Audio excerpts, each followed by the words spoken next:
Hey, everybody, it's your favorite host, Marcus Norman of Gentleman Style Podcast Show. Today, you all are in for a treat. Today, I have a very special guest. This man is incredible. He is impactful and he has a lot of knowledge and expertise. And this man has a lot to say. Man, I want to say thank you to our new VIP sponsors, Miss Nicole Morris of the show and Nikki Brown of Gentleman Style Podcast. Thank you for tuning in and thank you for subscribing as VIP sponsors. We appreciate our sponsors. We love our sponsors of the show. They help us grow the channel.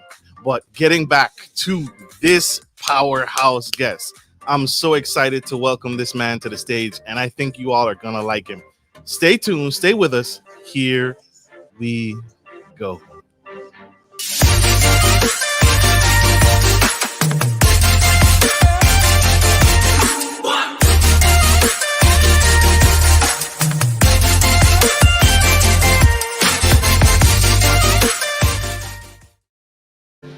Welcome to the Gentleman Style Podcast Show. Today, I have the incredible honor of introducing Mr. Gene Valentino. This man has been across the globe and helped society transition, helped Americans transition. With over 8 years of public service, Mr. Gene was up close and personal as a county commissioner with the citizens in his precincts within his county. Several times each week, just to show you the heart of this man, Mr. Gene has had his coffee with the commissioner talk sessions and various coffee shops throughout the county to help and get back and get to the heartbeat of his community. Mr. Gene also wrote the first economic development incentive ordinance of law, providing incentives for businesses, your business, my business, our business, with a focus on jobs, right? America is going through a tumultuous time now, and Mr. Gene is the expert here today on the Gentleman Style Podcast stage. He's also the founding president of Cellular One, pioneering visionary of the online payment industry, serial entrepreneur, local government leader, major motion award-winning executive producer, coming to the Gentleman Style Podcast stage here today. Help me welcome the incredible, amazing Mr. Gene Valentino.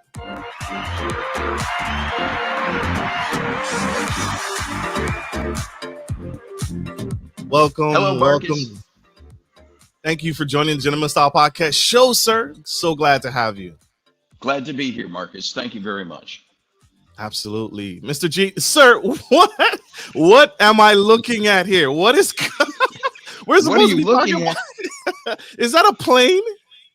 Well, when I was 8 or 9 years old, I always thought someday I'd like to have a plane. So mom and dad get me these little balsa wood planes you buy for 25, 30 cents. And I'd play around with them in the backyard until I drove them crazy.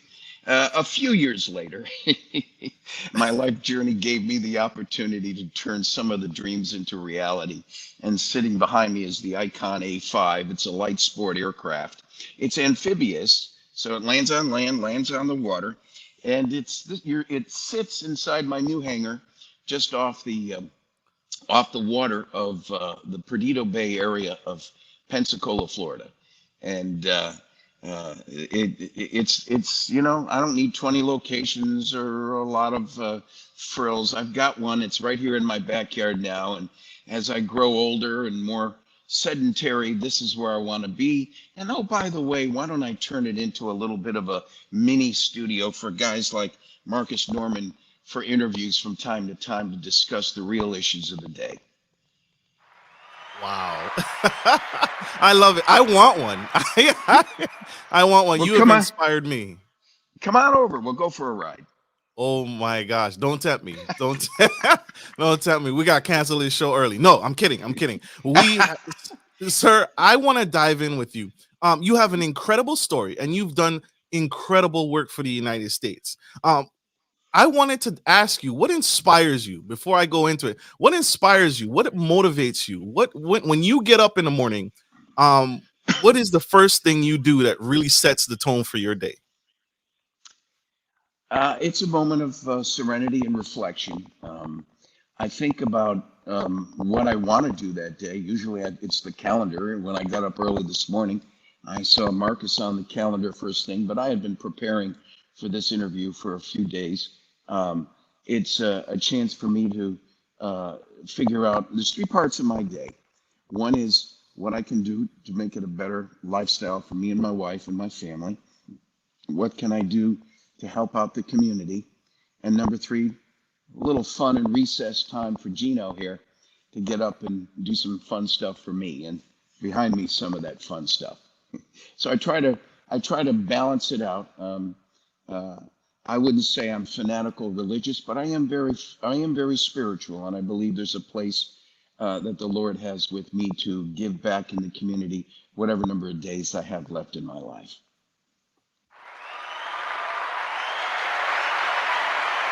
Did I tell y'all a heart of gold? A heart of Thank you, gold. sir. Yes, sir. Mr. Gene, I wanted to ask this question. We're on a in a direction that we don't really know where the economy is shifting. Many educators and leaders in Congress and in the United States, there's some parallel shifts coming, and we how do we navigate? There's some economic incentives versus tax increases. There's talks about that. What do you think the best for the United States? What do you think is truly going to get us in the right track? And you coach to this, you teach this, you speak on this. So Yeah. help us. How can we do better? What's the right move? Yeah, one of my recreational things I do, or things I do part time, is I serve as an adjunct professor in the area of economic development, business entrepreneurship. I do it with the local college, and I try to help some of the youngins coming up through the rank here to set their dream into motion. Some of them have grandiose ideas, but just don't have the tools on how to get to where they need to get to in life. For whatever reason, they didn't have the inspiration or the tools to get to a better place where they had in their dreams, just as I had in my dreams. Uh, but to your question about it really drives to a bigger issue of what is the role of government? Does government hand you issue a comfort zone in your daily life and make you feel lazy about needing to be self-inspired to getting out and doing something good for the community, if not yourself? Or is government in place to create motivations and incentives to give you the ability to succeed on your own? For example, many years ago, Lee Iacocca, he was the head of Chrysler. He went to the United States government, and for the first time that anyone can recall, he went for a loan, small crumbs by today's standard, but he went to the United States government and asked for a loan for $30 million to save his operating costs and his overhead during a tumultuous time he was going through in his business. It was an important factor socially and economically for the greater community because the loss of tens of thousands of jobs, which is what Chrysler would have laid off at that time, would have had a more geometric impact to the region, to the state, to the United States in general. It's called the ripple effect in the economy. The same concept applies to supply chain economics, but I'll hold off on that for a minute. In the case I just mentioned, the government stepped up and gave the man a loan for $30 million. You know what's unusual? He paid it off. He paid it off in less than 2 years, and the people stayed employed, and the economy prospered during a lull or a lag or low point in some of the economic events that were going on at the time. Today, there's an anticipation, if not expectation, that government will be there to spoon feed the poor little woke soul that doesn't have the motivation or desire to get out and do it on his own.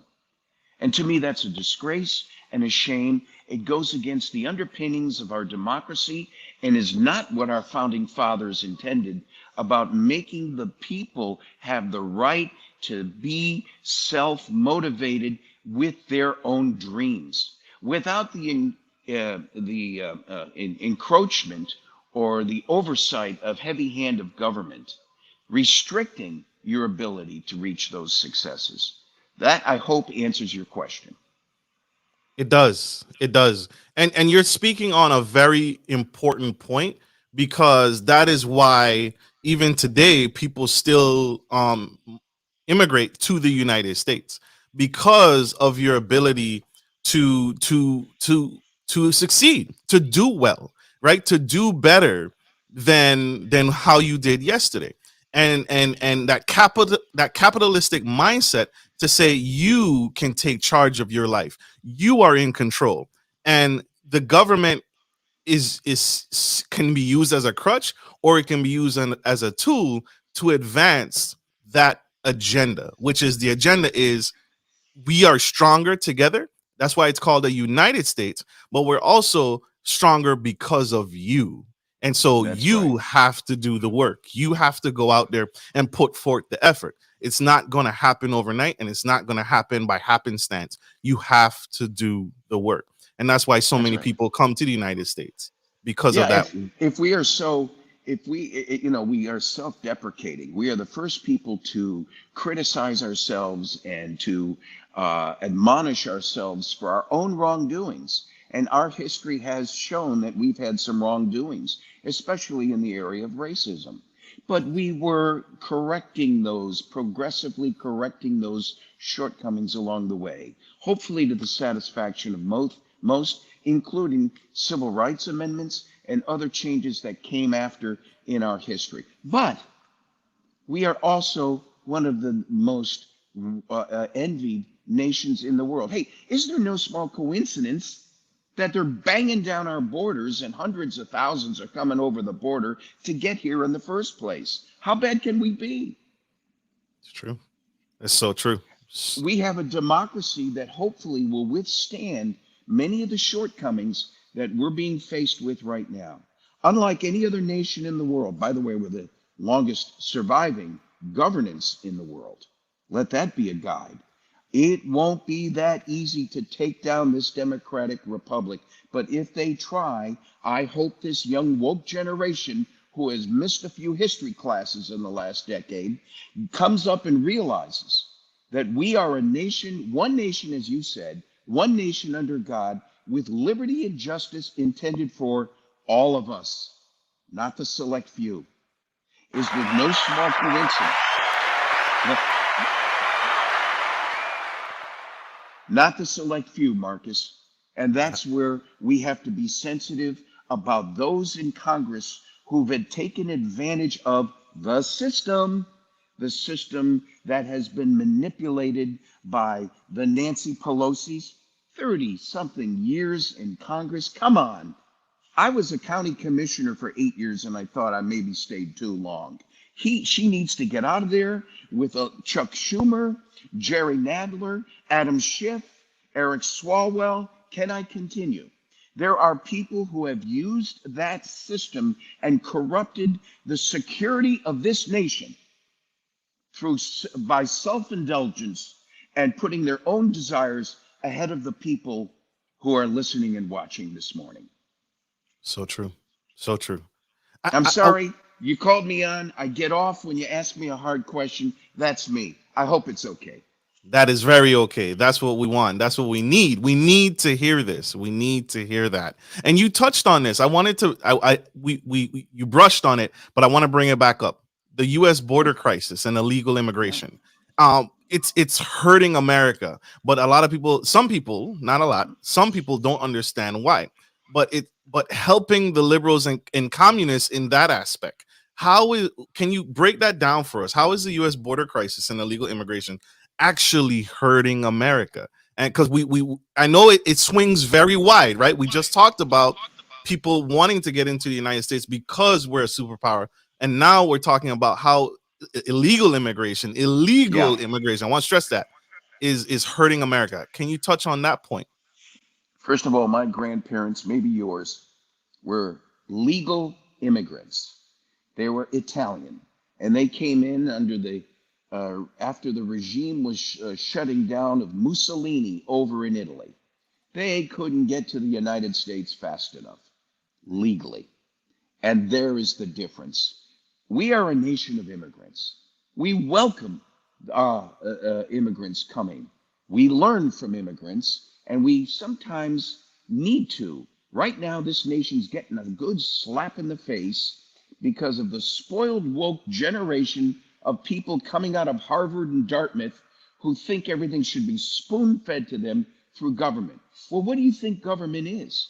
Government is a structure in this nation. This government is a government that is supposed to be working for the people. The people come first, according to Thomas Jefferson, Monroe, Madison, George Washington, and the founder of all of our republicanism, Abraham Lincoln. But to your question, it's being compromised when a volley of people, hundreds of thousands of people coming over our southern border, last November and December, a year ago, about 70,000 people a month. This current past November and December, just a year later, I checked it out, 180,000 to 200,000 people, more than double, almost triple the number of illegal migrants coming over the border into the United States. Where's Joe Biden? Do you think, now you want me to worry about I don't want to distract the issue. I know how to stay on focus, but tell me something. Do I need to worry about the Ukrainian border, which isn't even yet in the NATO alliance? Or do and some of our Europeans for that matter, who've given up on and forgotten all that America has done for Europe coming out of post-World War II. Do I need to worry about that? Yes, because the global issues are just as important as the local issues. But why is our president, who took an oath of office to protect our borders, which is high up in the ranking of his job description, why has he turned his back on millions? We're close to 3 million illegal immigrants that have pervasively moved through our nation in the middle of the night on chartered flights he denies, or now sweeps under the rug almost embarrassingly because he's been caught at it. Why is this person allowed to stay in office with over $30 million of payoff into his pocket and Hunter Biden's pocket, his son, being proven to be true, coming from the mayor in Ukraine, deals in China, and some in Russia? Do you think maybe Russia or China have the goods on Hunter and Joe Biden? Do you think that this might be payoff by Hunter and Joe to Ukraine, to Russia, to China for the things and the opportunities and the resources he squandered to these communist socialistic nations at the expense of you and me? I don't understand. The protecting our border first is required. Might it be that that there's a hidden agenda to break up democracy from within, which China talked about decades ago, to eat America's lunch, destroy it from within? Might it be we need to do the same to protect this nation?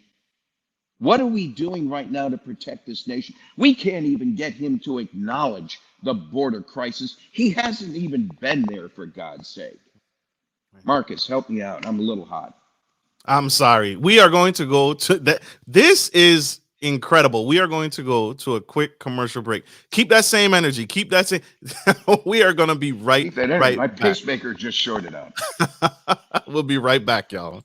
If you're looking for a reliable, professional trucking and logistics service, you've come to the right place.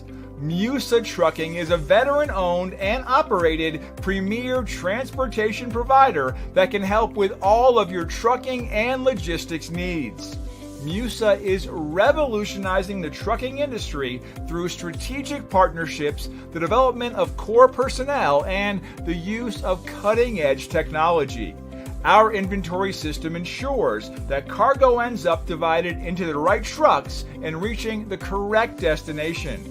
Our drivers are dedicated to transporting goods efficiently and safely. Contact us today to get started by visiting the website on the screen or by calling 757-756-5246.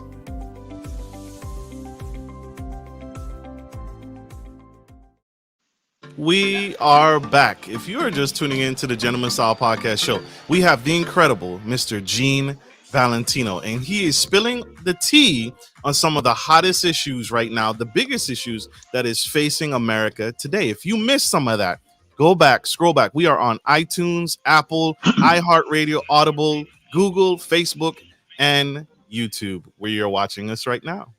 This is phenomenal. Mr. Gene, sir, you touched on it.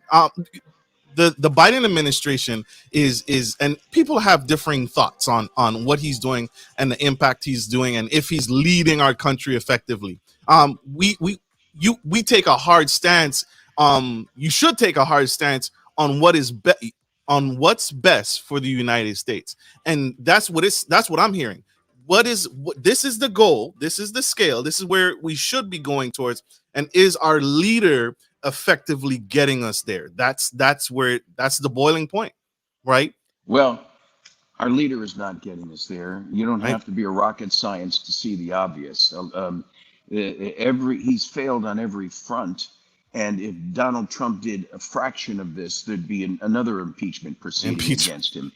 So, I promise not to get particular on any one politician, but there's a pattern here that must be addressed.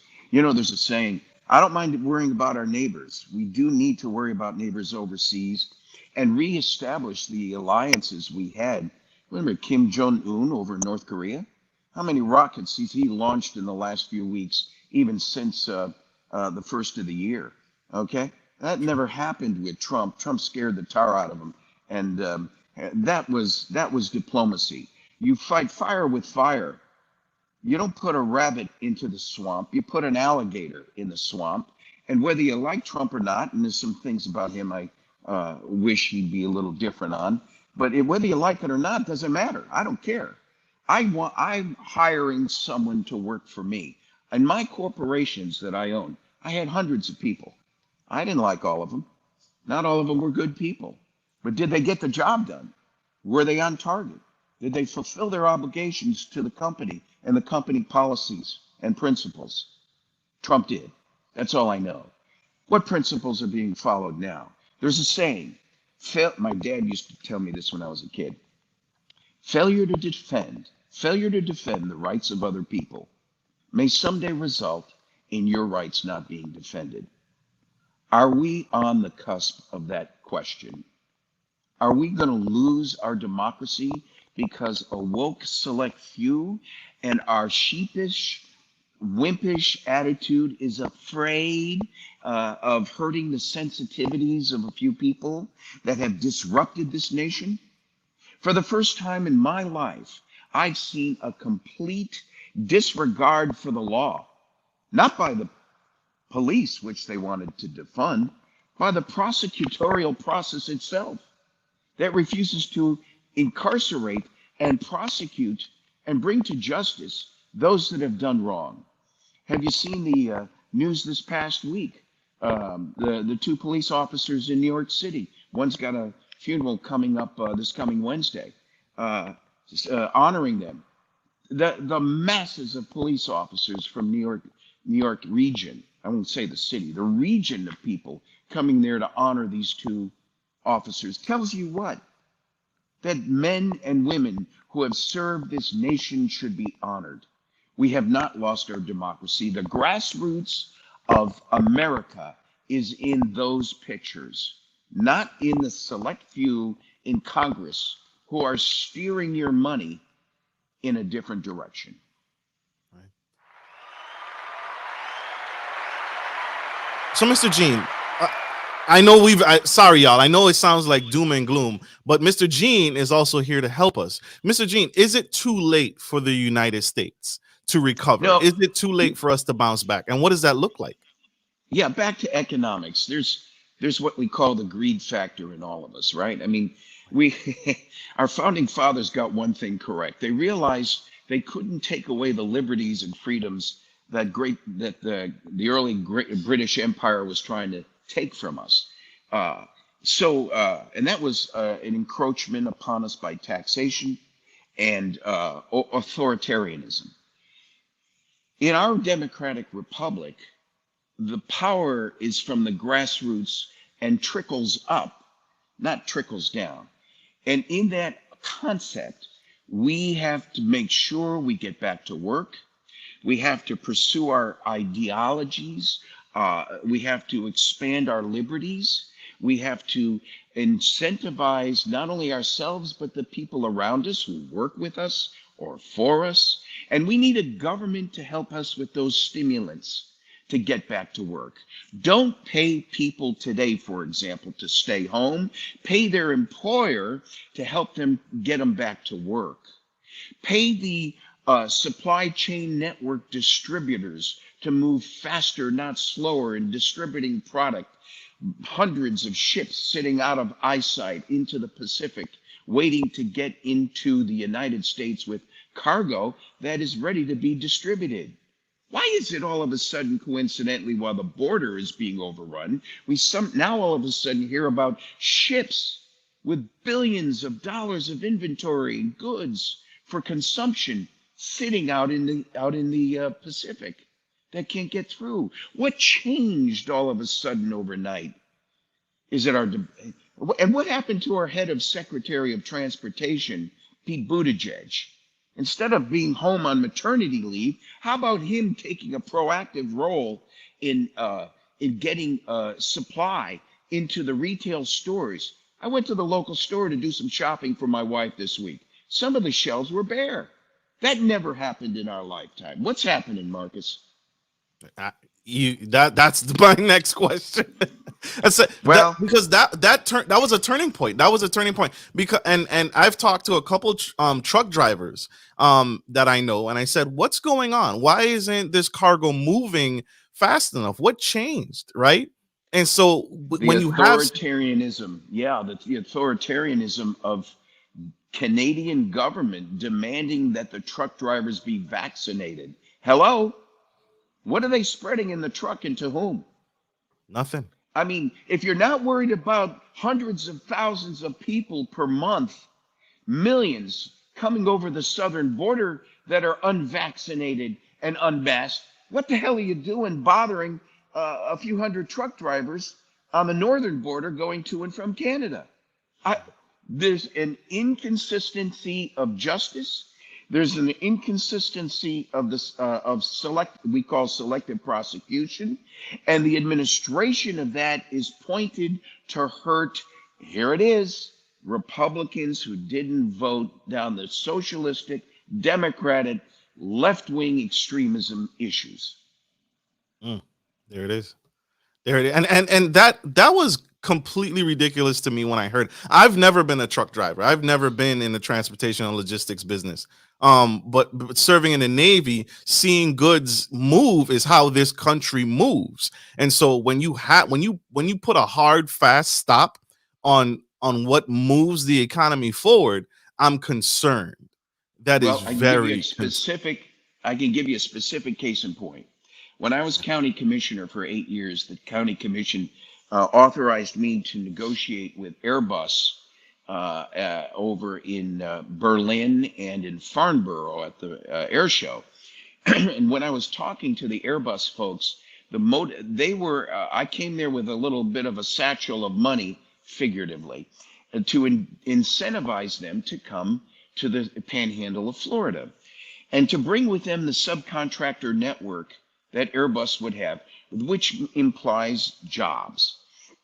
One of the concerns was to help incentivize. One of the reasons they were looking at our area is that locally, as a commissioner, we were improving and accelerating the development of the infrastructure and the mass transit system, buses, train systems. They needed that for the movement of goods and services for the development of the Airbus 360 NeoJet that they were going to build right here at Brookley Field, just over the line in Alabama. They went in the other direction because we didn't move fast enough to get the infrastructure in place, ended up in Alabama, and to this day we still are working to improve infrastructure to get the subcontract vendor network closer to the main facilitation of the development of the aircraft, about 80, 90 miles away. So the supply chain network is a very important part of what's called Keynesian economics, and it is rooted in the idea that if I spend $1 on that apple or that sandwich at the counter, there's a ripple effect of that dollar going out to other vendors and supply chain facilitators throughout the network. The magic is, and I hope we have time to talk about it before we end, is that we have to be hiring and buying from vendors that do not steal from America the very economic spirit that we're trying to create. China, for example, controls the chip. Samsung and Elon Musk just moved to Texas. The chip and the Samsung factory is being under development in Texas right now, and so I suspect there'll be a 1 to 2 year lag in some hardship in the economic development curve, but it's going to rebound because America's fighting spirit is not going to allow China to control the supply chain network. So remember just a decade or two ago when we were shipping out to China and other, it's not just China, by the way, and other areas overseas, a lot of the supply chain development that we lost here in the United States because of the union, that is now coming back to us, and it's coming back to us so that we can control the supply of the support needed in the bill of lading process involved in the creation of a product, a good, or a service. And so heads up, I have a great optimism that this slap in the face we're going through today will be a learning experience that you didn't get in school, because obviously history almost repeated itself. And as a result, we're going to learn from those mistakes and now bring back into this nation the development of goods and services so that we're not held hostage to the foreigners that don't appreciate us in the first place.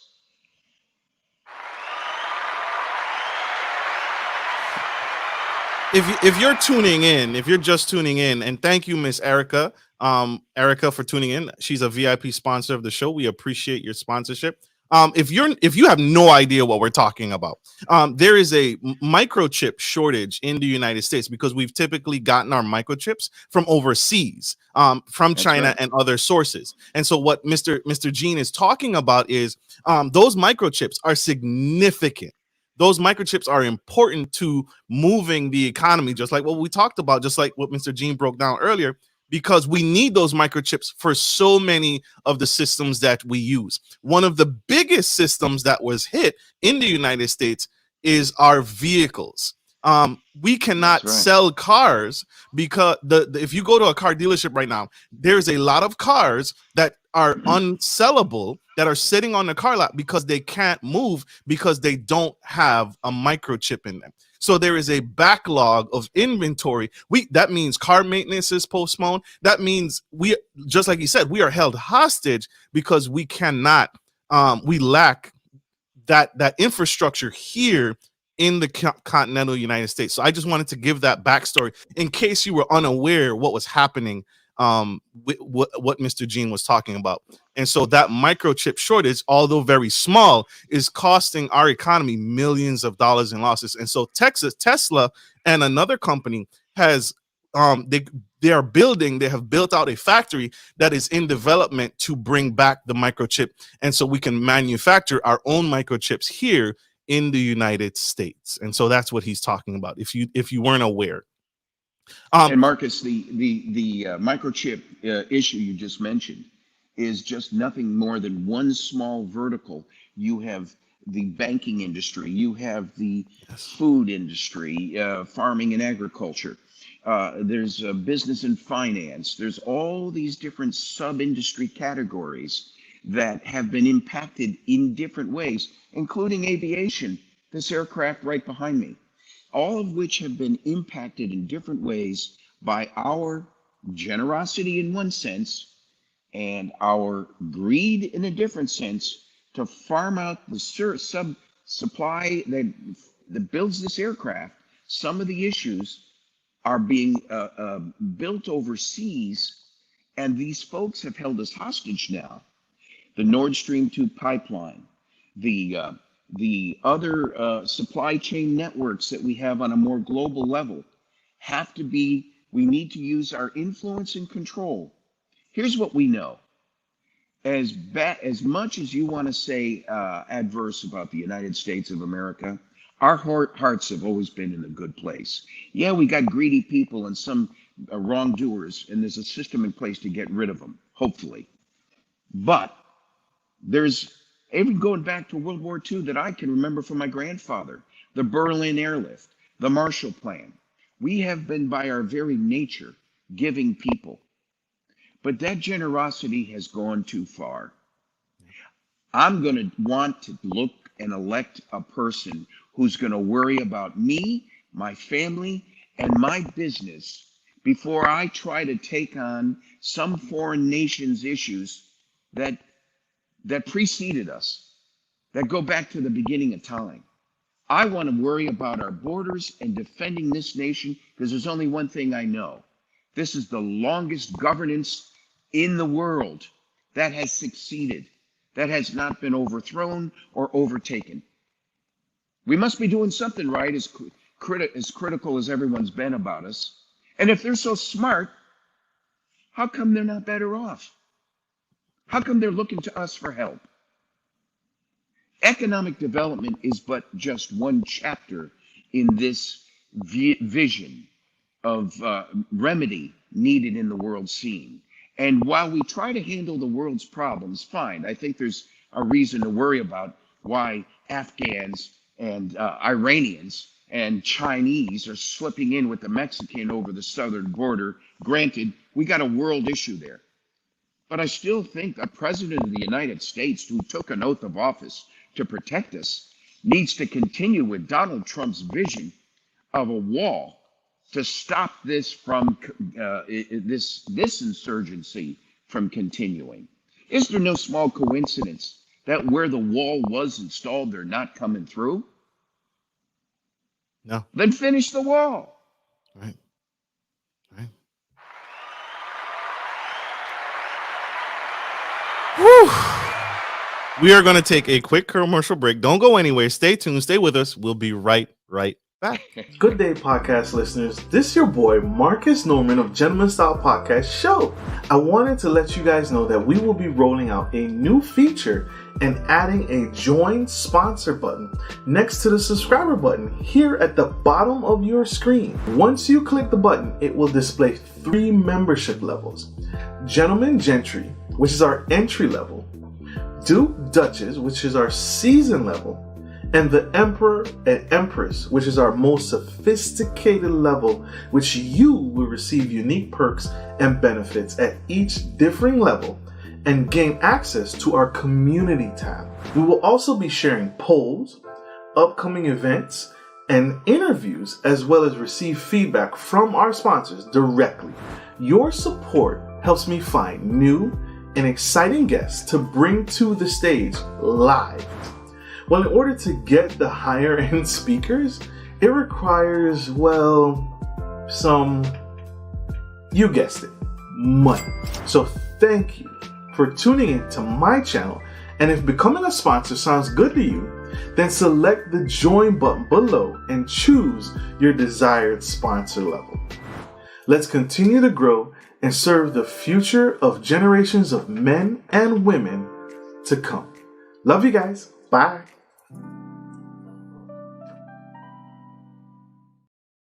We are back to the Gentleman Style Podcast Show. We have the incredible Mr. Gene Valentino, and he is spilling the tea on the United States and how we can do better as a country and how we can turn this thing around.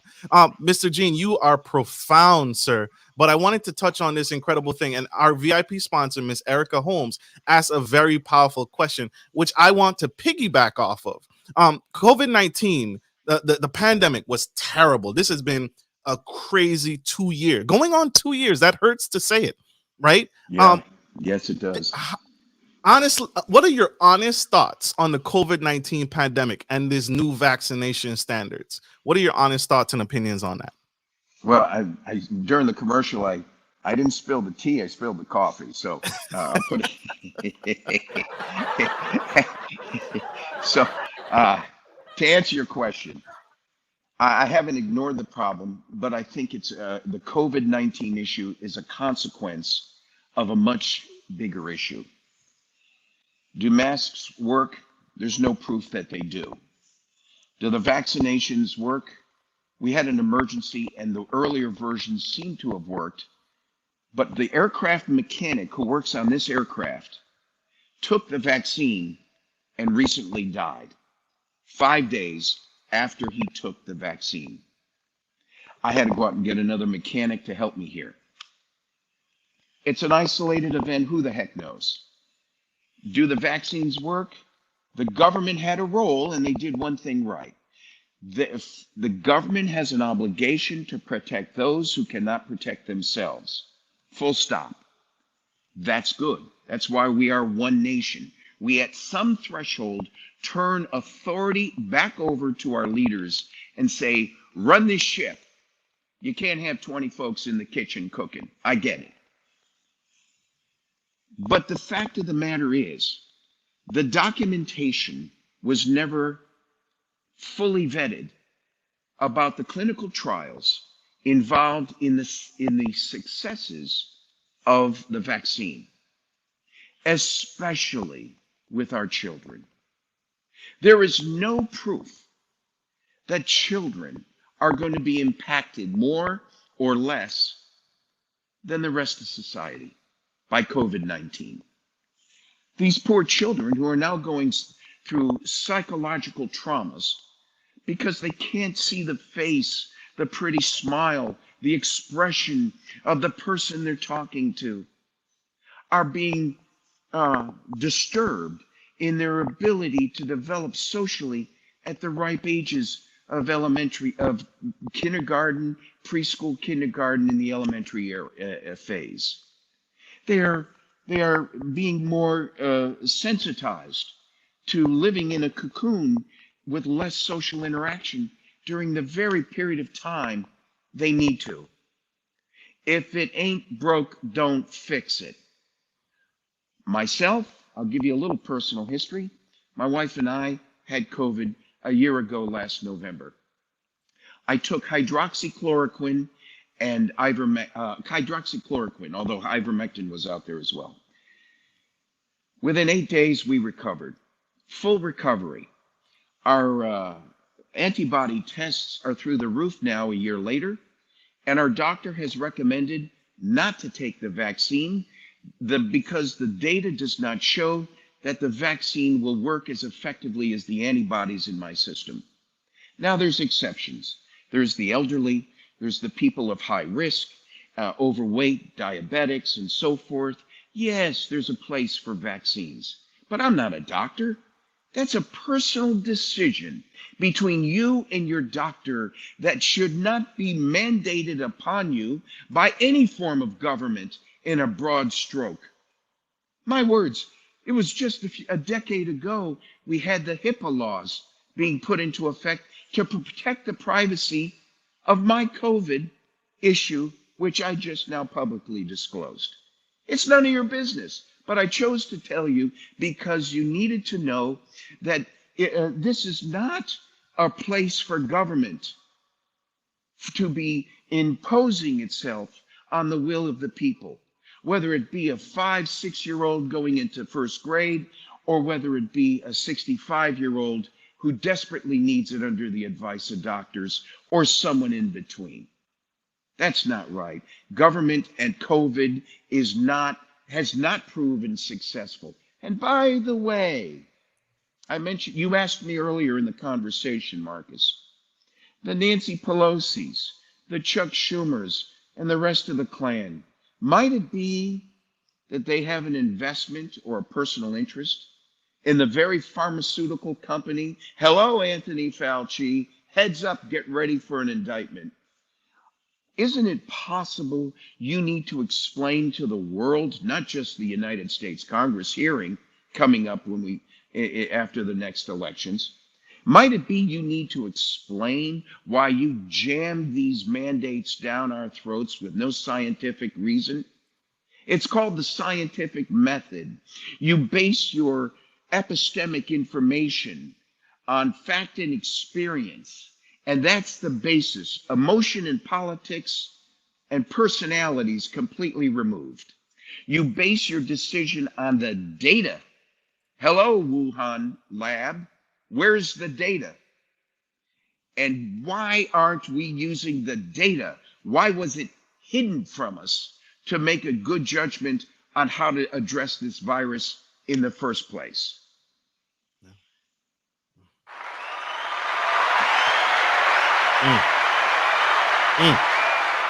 That's true. That's true. And thank you. And I'm sorry to hear about the loss of your mechanic.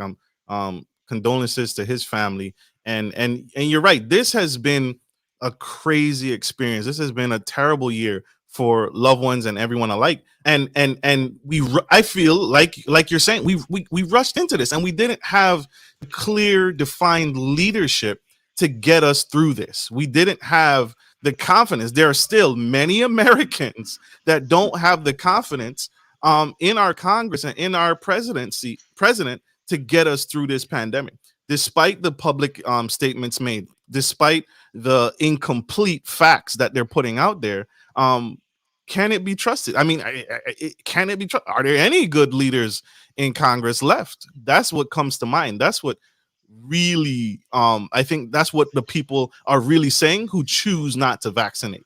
I don't trust you. That's correct. Marcus, you touched a sensitive spot with me. Before I point the finger at you and blame you for the ills of this nation, I'm reminded that there's 3 fingers pointing back at me. And that means 4 fingers. I better do a self-analysis on me first. Did I vote for the right person? If you're going to talk about congressional leaders and the presidency, did I do my job at understanding who it was I was voting for? Listen, Democrat, Republican aside, this is not a party line issue, right? But it's become a party line issue. Have I done my job, and will I do my job in the next election at making sure we pick the right person for the job? And here's the second challenge. You now believe the principles, the ideologies of that person are pure and sincere. Here's our job as Americans. When that person passes through the doors of Congress, he or she best not be manipulated like a puppet on the string by the Nancy Pelosi's of the world to now change course and direction in their ideologies, counter to why I put them in there in the first place. Look, if I elect you to run for office and sometimes you're not voting exactly the way I wished you would, this is a democracy. How do you get 100% of the people to go 100% your way 100% of the time? Not going to happen. But if you are turning on a dime from the Nancy Pelosi's and the Chuck Schumers of the world, and now following in lockstep with their perverse left radical woke ideologies, the tail's wagging the dog. And furthermore, it's counter to the spirit of our democratic process, which hopefully is that they were going down into those doors of Congress to do what you and I put them in there to do. That's why you, Marcus, decided to serve this nation as a loyal patriot. And you did, I understand. serve this nation. And by the way, I commend you for that. God bless you, sir. You get 100% of my credit for your term of service for this nation. And that's what this is all about. It's about the we, not the me. It's about the many, not the few. And if we fail to understand that as a nation, then the democratic republic we were told about by our teachers in school. Hopefully they learned something about it. But hopefully that won't be for naught. We need to protect this democracy for our grandchildren, our great-grandchildren, posterity. Failure to defend the rights, Marcus, failure to defend the rights of the many may someday result in your rights and my rights not being defended. Right. Oh my gosh. We have a question from our VIP sponsor, Miss Nicole Morris. She asks, what are your thoughts regarding the metaverse and all this newfound technology that is pushing the United States to go digital, right? We got cryptocurrency that has definitely been a player in the United States, and now it's proven that it's here to stay. As a whole, do you believe we are equipped as a nation to navigate this virtual space? It's a challenge, not because the technology's bad, but because greed is intervening, is the select few again, costing the many the greater outcome, the greater good. Meaning, digital is here. Satoshi Nakamoto was the founder of the blockchain technology. He created a blockchain encryption that works. The problem is, it's hard to keep it in the hands of the good and keep it away from the hands of the bad. Insurgents, criminals, many Iranian intentions are paid through blockchain, prostitution. A lot of things are paid for through Bitcoin and the related technologies that should not be. And so there is the holdup and the concern for digital. On the other hand, we have a Federal Reserve. We have an independent banking institution which was set up to buffer some of that. Now, do people bounce checks? Yes. Do people pay things with different schemes that end up being a wrong and illegal or immoral behavior? Sure, it's happening right now. So the counter argument is, well, what the hell? It's happened now. Might as well let the digital currency go gangbusters and be an alternative to the central bank system as we know it today.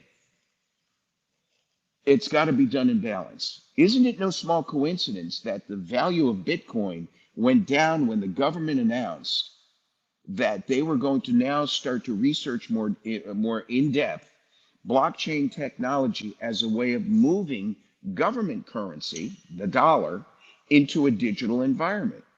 Well, they're doing it in a very horse and buggy way now. It's called ACH, automated clearing houses, where we wire transfer monies on different platforms between banks. And we even have payment systems in our home through two-tiered security on our banking application on our iPhone and our PC at home. And we pay things electronically. So it's being vetted. Let's say we're going to move in that direction because we can't afford not to. But it's a concern worldwide.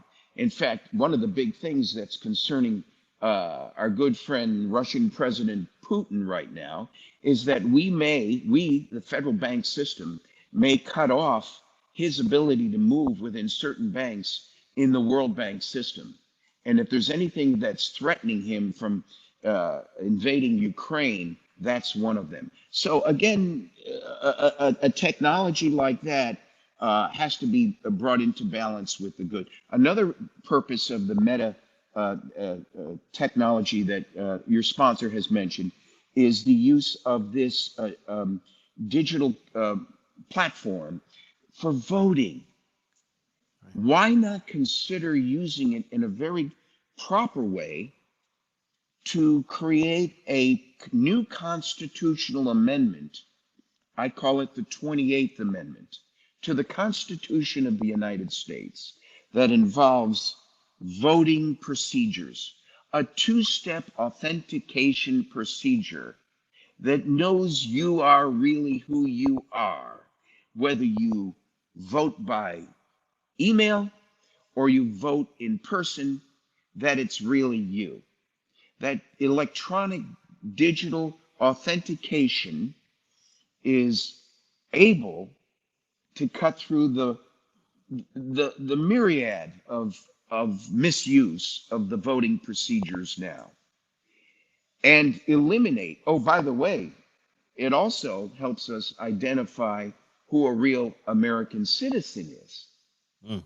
Might it be, unlike New York, who wants a stranger to be able to walk into a voting booth to vote, might it be that anybody, we're a nation of immigrants, we talked about earlier, that these immigrants, once they are legally able to become American citizens, that they have a procedure in place to vote, and that they have become American citizens first, before we talk about voting, that they become an American citizen first, legally and consistency with every other applicant coming in across the border. My grandfather was an Italian immigrant. He went through a procedure to become an American. We're not saying everybody in the southern border should be sent back home and doesn't have a right to consider become an immigrant. But you better tell me who Thomas Jefferson and Abraham Lincoln is first. You better tell me what the first 10 amendments to the Constitution, the Bill of Rights are, as opposed to the other 17 amendments to the Constitution that followed. If you can't talk about those things, what the hell do you want to be an American for? Right.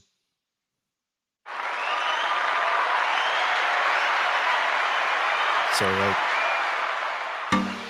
Mr. Wow. Gene, you are impactful, sir. Do you have any final words, any final tips for people watching, that young man, that young woman out the audience? Any final bits of advice or golden? You've dropped many nuggets today. Is there any final tips you want to offer us today that you can give us? Well, the beauty of America is that we've learned from our mistakes. Don't be obsessed and feel this is the beginning of a social insurrection of foreign dominance over America. No one can crush the American spirit. Whether it's the loss of my mechanic from a COVID vaccination I believe he should not have taken, or whether it's on the world scene, China and Russia trying to eat our lunch. There's a lot of people out there who wish they were us. And all I can say is they can become us. We can have a 51st state. We can have a 52nd state. We can have a 120th state of the United States through a normal acquisition process. Just like Alaska and Hawaii became part of this nation, so can the rest of the world. But it's got to go through a vetting process, not an insurrection process. So you asked me, what's the last thought? Oh, Marcus, failure to defend the rights of other people may someday result in your rights not being defended. Support America and get good people back into office to get us back on the right road. Amen. Amen.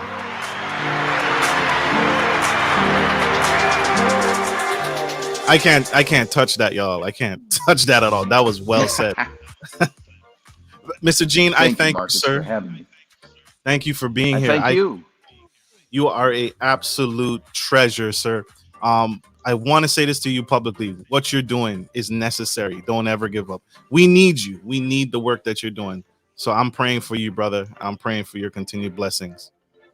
Marcus, if they'd like to learn a little more about Gene Valentino, they can go to genevalentino.com. We have some podcasts there and some background on me. And hey, Marcus, Let's do this again. We will. We will. Check him out, y'all. Connect. That's www.genevalentino.com. He's also on Facebook. Check out his podcast, his radio show, Grassroots, The Truth Cast. He's also on YouTube, just like me. So check him out, subscribe, and uplift this man. We have to support each other and get back to the goal. Thank you for all for tuning in. We love you. We appreciate you. God bless you. God bless America. Like I end every show, take care of your friends, take care of your family, and always, always take care of business. This is Marcus Norman of Gentleman Style Podcast Show and Mr. Gene Valentino, the man, the myth, the legend. Signing off. Thank Love you, you guys. Bye.